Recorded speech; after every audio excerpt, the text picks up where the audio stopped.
So I finally decided to take the plunge, and I put together my first submission to PSA to get some cards graded. Now, most of the cards here are ones that that are from 1981 and 1986, which are a couple of years that I've focused on, and if you've seen my earlier videos, you've seen some of those. There are a couple others as well. This is one of the pages of the submission form. You have to include a couple paper copies of that with the order, and it lists all the cards that you're submitting. I'm not going to get into all the details of ordering from PSA, or sorry, submitting to PSA, but you have to list each card. If you have multiples of a card, you put all of those on one line. So for instance, as an example,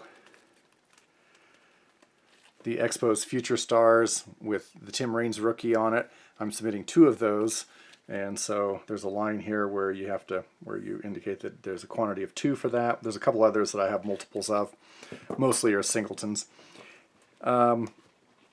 You have to indicate a declared value, which is an estimate of what it'll be worth after it's graded. That's kind of a guess because, of course, and it's particularly so since I've never submitted anything before. But most of these 1981 tops that I'm submitting are probably not worth that much more than the grading fee. So I'm just putting $10 on most of those. But some of those are a little more. I have a total of 56 cards. The total declared value comes in under $1,000, which is that's the lowest tier in terms of how much you have to pay for return, shipping, and insurance, especially the insurance part. I'm ordering these under one of their quarterly grading specials. You have to join to access most of those, and this one they call I Love the 80s. And so it cost $8.88 a piece to grade, for them to grade and encapsulate any cards from the 1980s. And so I've got some from 1980 up through 1989. And that leaves out a couple cards I'm interested in submitting, but they don't quite fit under any of those special deals. And the nice thing about this is you get that $8.88 price with just at least 25. You have to have at least 25 cards. If I were doing this normally in their value service, which is the cheapest service for cards that are valued under $100, this would over 50 would still cost $10 a piece. So I'm saving a little bit of money on that. Now, if I had 100 of these, it would be $9 a card versus $8.88. So it wouldn't be such a big deal. And I wasn't going for a specific number. I just kind of picked out ones that I think were most likely to that I wanted for some reason. So probably the most valuable card in this group is the Ricky Henderson rookie, the 1980 Topps rookie card. This one, the corners aren't quite perfect on this. The centering is actually pretty good. I'm thinking this is probably going to go as a PSA 7. And so, otherwise, it would be probably worth over $100, and I wouldn't be able to submit it on this. But 7 is what I'm thinking on that. I've got a few of these 1981 Donruss cards, and most of the rest of these cards, I'm generally thinking most of these are going to come in at PSA 9. And maybe a few of them at PSA 10, and that's the part where I'm going to hopefully be pleasantly surprised.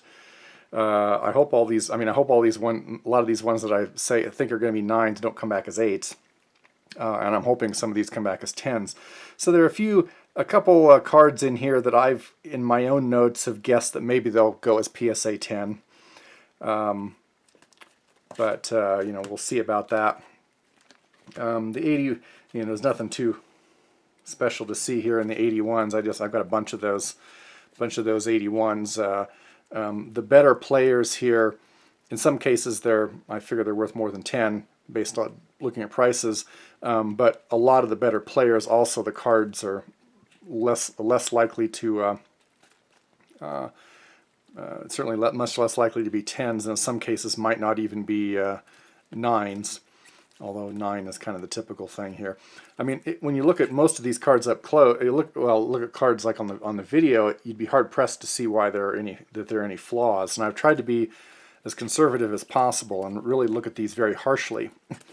So I'm hoping that maybe things come out a little better than I'm hoping, and that would be a good thing because that would mean a higher percentage of cards might come through. I mean, I've looked through literally thousands of 1981 tops to come up with about 40 of those to submit on this first one. If these turn out really good, there might be some more cards to submit. Again, none of these are going to be, unless I get a lot of 10s, these are generally not going to be worth a whole lot. And I don't have a grand plan for this as to whether I'm going to, if a lot of them come back higher than I think they will be, it might be worth trying to sell them, but we'll see about that. One of the oddballs. This is the 1982 Kmart Top Set, which has MVPs. It has an MVP of every year from 1962 through 1981, the league MVPs. The Mickey Mantle is the most valuable one there, and so that's what I'm submitting.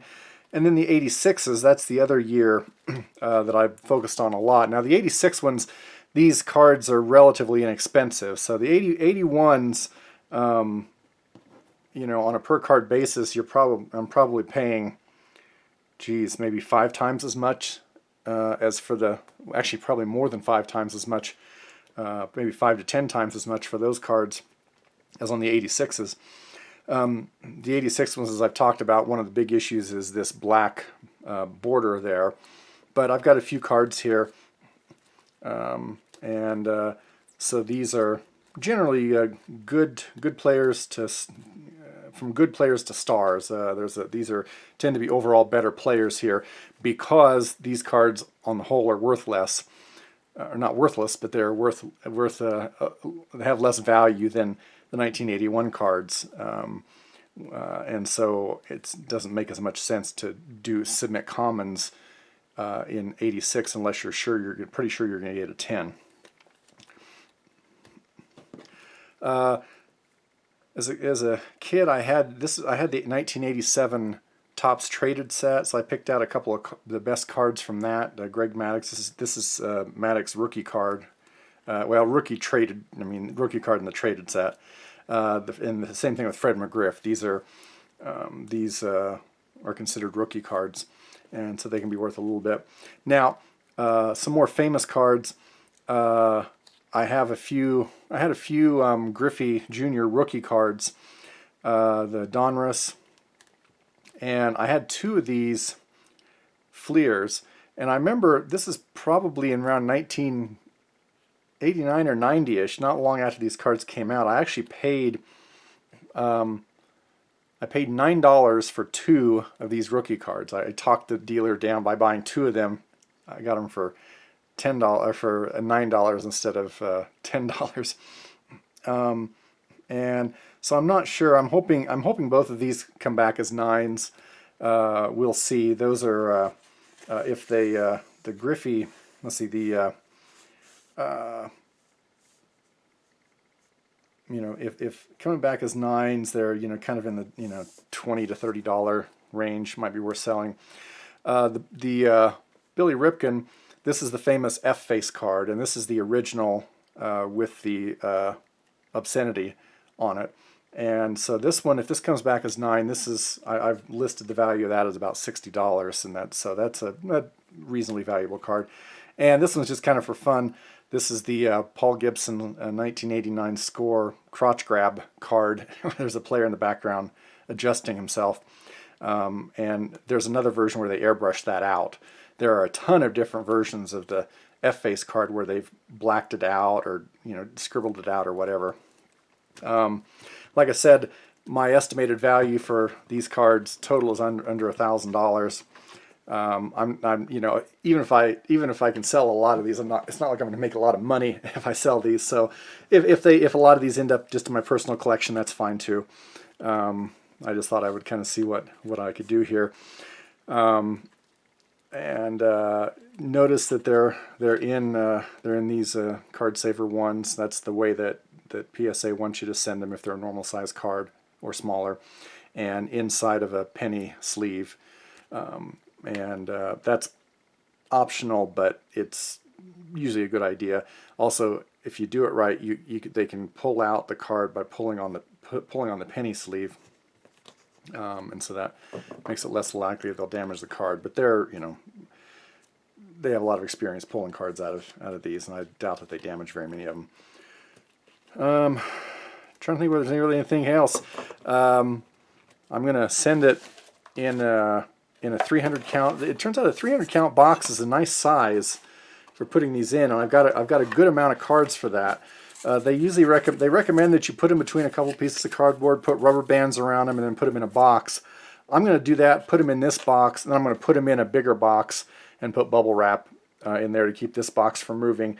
That's not, I wouldn't necessarily have to do that. It's just that this is such a good fit, and I have a bunch of these 300 count boxes, so it's not like a big expense. I'm just going to send it priority mail. That's probably how I'll get them back. Is that way. Now, in terms of getting them back, they're looking at they're on their website like a 100-day-ish turnaround on these using the inexpensive service levels, and so that's business days. So it's June now. It's mid-June. I might get these back by the end of the year, and that's the downside of submitting one of the inexpensive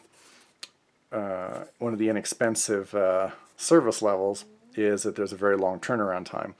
If you want to spend a lot of money, you can get them turned around in less than a week, but that's only worth it for really like super high dollar cards. So I've submitted the form online, and this is the printout. I got to put the printout in there in the package with the cards. So really all I need to do now is just to make the little bundle here and put it in. Put this box in the bigger box to ship it, and you have to write the service level on the outside of the box so they can without opening it, so they know where to stack it or who to send it to or whatever. And then I'll send it off priority mail myself, and then I sit and wait. And you can check on the website to see if they've received it, or you don't know if they've received it. You know when they put it in the system, and that can take a while from after they receive it. And you can find out the grades that you got as soon as they're in the system before they ship it back to you. Although there's a good chance I may just wait and be surprised on all of this. That'll depend on just how I'm feeling. I'm feeling in like November or December when I get these back. So anyway, that's, I usually get a little long-winded on this, but this is kind of my experiment to see where I may go in the future with regards to how I collect, whether I want to try to, collect cards and pick up more cards for submission or not. And we'll see how that goes. But that's it for today. Thanks for watching, and I'll see you next time.